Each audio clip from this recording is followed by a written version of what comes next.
Hi, today I want to talk to you about electrode placement, whether it's for a TENS unit, whether it's for an interferential unit, pulse galvanic unit, anything but muscle stimulation. Muscle stimulation is a different world.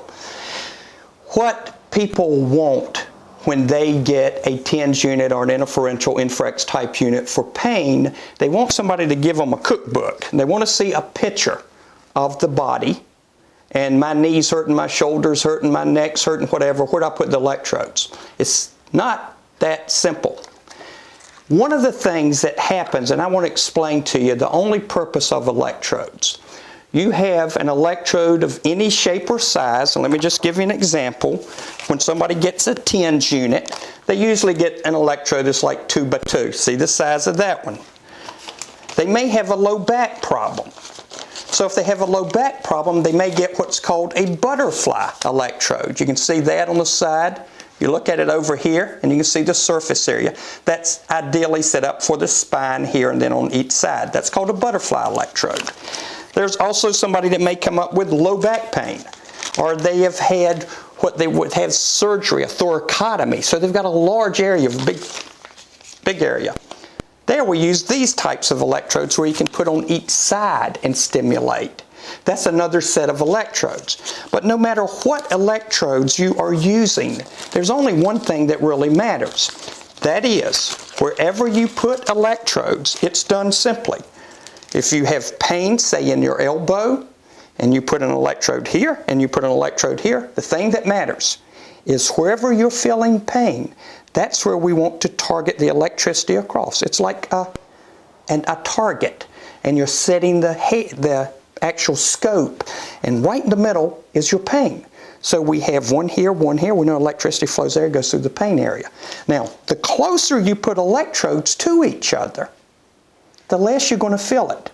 That's why electrodes directly beside of the spine usually do not work well. So you spread them out to give some more distance, and it's just because you can get more sensory nerves.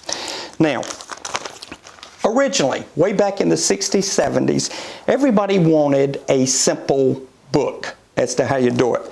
This is a book, came from Medtronic. They quit making them years and years ago. But we used to get, every time we'd buy a couple, 300 units, they'd give us 100 books. Let me tell you how this works though.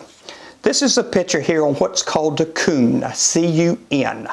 What a Kun is on each person's hand, this spot right here, the distance from here to here, is a Kun. Now it is measured. It's consistent for each person no matter what their body type.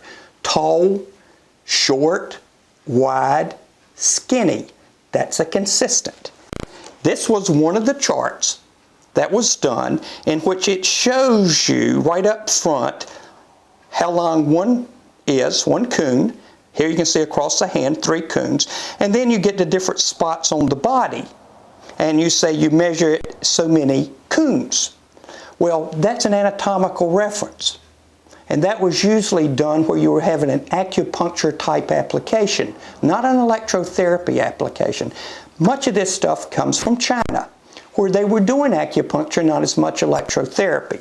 But here in the United States, and anytime you're doing an electrode placement, the one thing you really need to remember is we're always trying to target the area you're feeling pain. We can do it with 2 electrodes. We can do it with 4 electrodes. We can do it with long, skinny electrodes that you saw. We can do it all sorts of different ways. We're just trying to stay on target so that the sensations you feel go into that area. Now, let me give you one little tip that we used to tell doctors, physical therapists, chiropractors, so on and so forth. Easiest way in the world, and the easiest way we tell patients when they're trying to figure out, where do I put those electrodes? Couple things happen. You can go down to Radio Shack anywhere and order an ohm meter, $5, $6, $8, $10.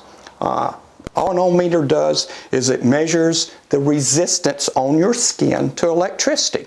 You can reverse that and measure conductance, what conducts, and there's spots. This is consistent across humans around the world.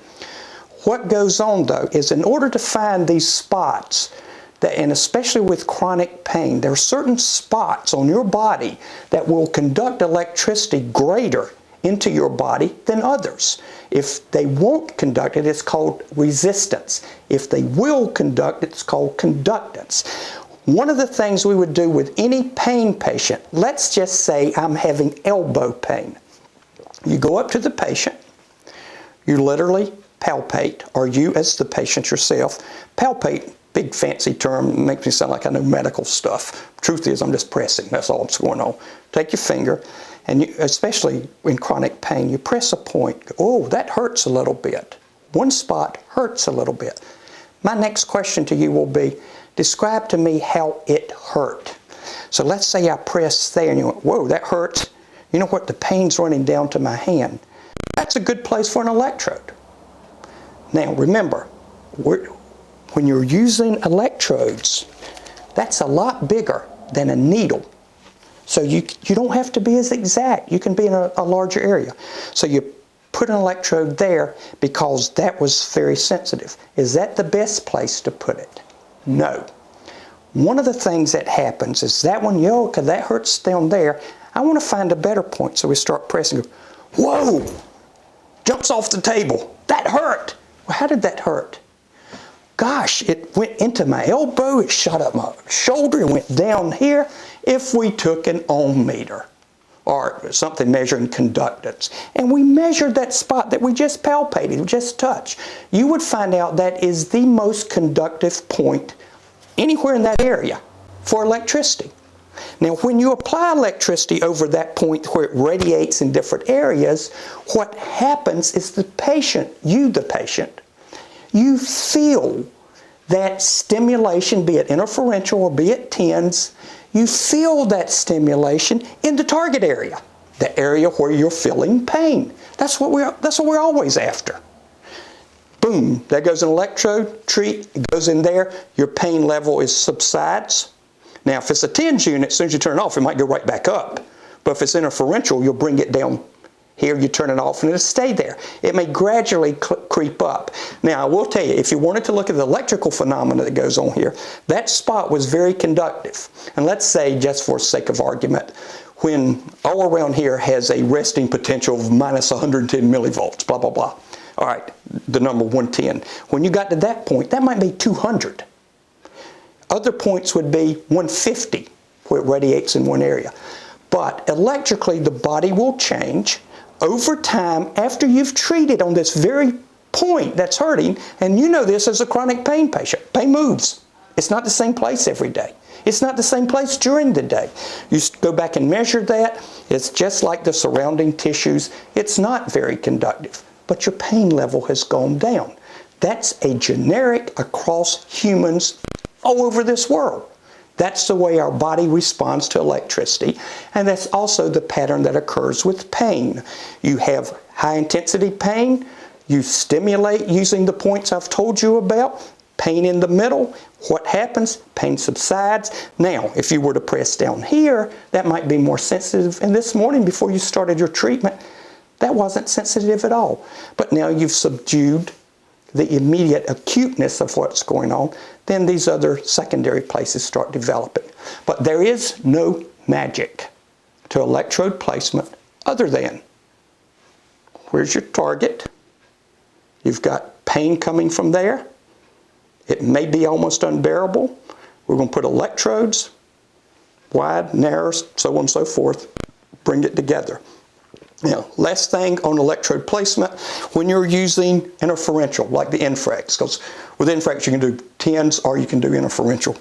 Because you're getting so much more energy, you generally don't want to use 2x2 type electrodes. You want about a 3-inch rail.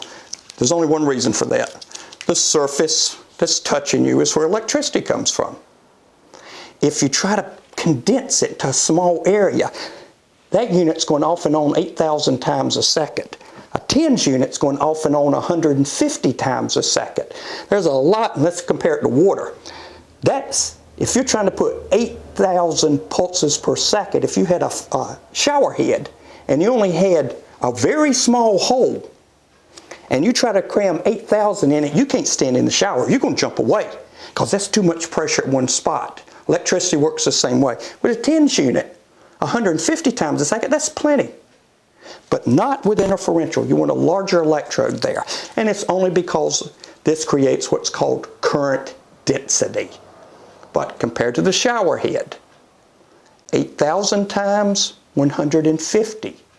The way you make the shower comfortable with the same amount of pressure, instead of having one hole to shoot at you, you put 200 holes. And now you're dispersing that water. It becomes comfortable. You like it. Electricity works under the same precept or concept. That's what I'm describing in the shower head. So if you're doing interferential treatment, you use a larger electrode. For 10s, 2x2s are fine. Hope this helps you. Folks, it's no more complicated than what I said. And I hope I didn't make it complicated, but it's still target, aim it, make sure you got the right size, go with it. The only thing we're trying to do is wherever you feel pain, we're trying to subdue it. That's what electrode placement is about. Thanks for watching.